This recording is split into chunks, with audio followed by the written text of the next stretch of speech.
বাংলাদেশের বিশ্বকাপে খেলার আশা কি শেষ হয়ে গেল? আজকে বিবিসি এক প্রতিবেদন দিয়েছে। সেই প্রতিবেদন বলেছে যে বাংলাদেশের বদলে যে স্কটল্যান্ডকে নেওয়ার কথা হয়েছিল এটা আসলে স্কটল্যান্ড জানেই না। এই কথাটা শুনে বাংলাদেশের ক্রিকেট প্রেমীদের মনে অনেক আশার আন্দোলন হয়েছে এবং তারা আশা নিয়ে বসে আছে। তাহলে কি বাংলাদেশ বিশ্বকাপ খেলতে যাচ্ছে? বাংলাদেশের বিশ্বকাপ কি গ্রুপ কি চেঞ্জ হতে যাচ্ছে? বাংলাদেশ কি শ্রীলঙ্কায় যাবে?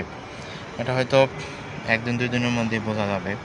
এটাও শোনা যাচ্ছিল যে 21 তারিখের মধ্যে বিসিবিকে জানাতে হবে আইসিসিকে তারা বিশ্বকাপ খেলতে ভারতে যাবে কিনা।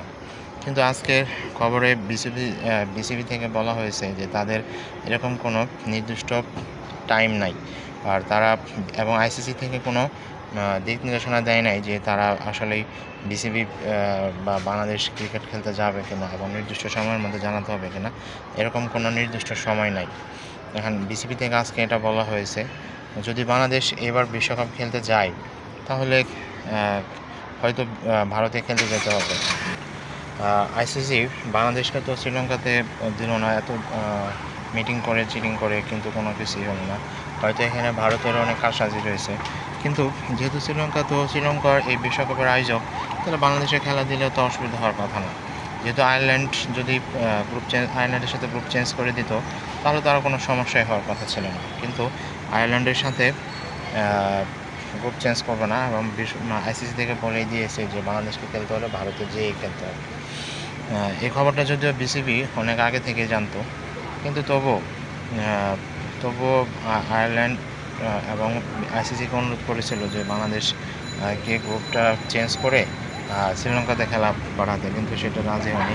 বিশেষ করে রাজি কীভাবে হবে, যেখানে ভারতীয় ক্রিকেট বোর্ড জড়িত সেখানে তারা হয়তো খেলা দিতেই চাইবে না। এখন এই জন্য ভারতও চাচ্ছে না, আইসিসিও চাচ্ছে না।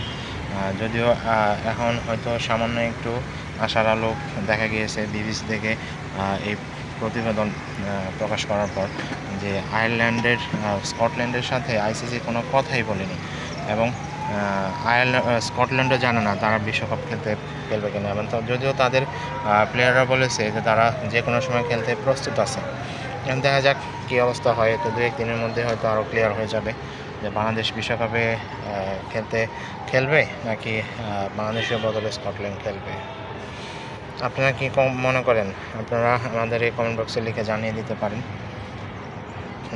বাংলাদেশ বিশ্বকাপে আসলে কি খেলতে পারবে, নাকি বাংলাদেশ বয়কট করার ফলে বাংলাদেশ এবার বিশ্বকাপ খেলতেই পারবে না।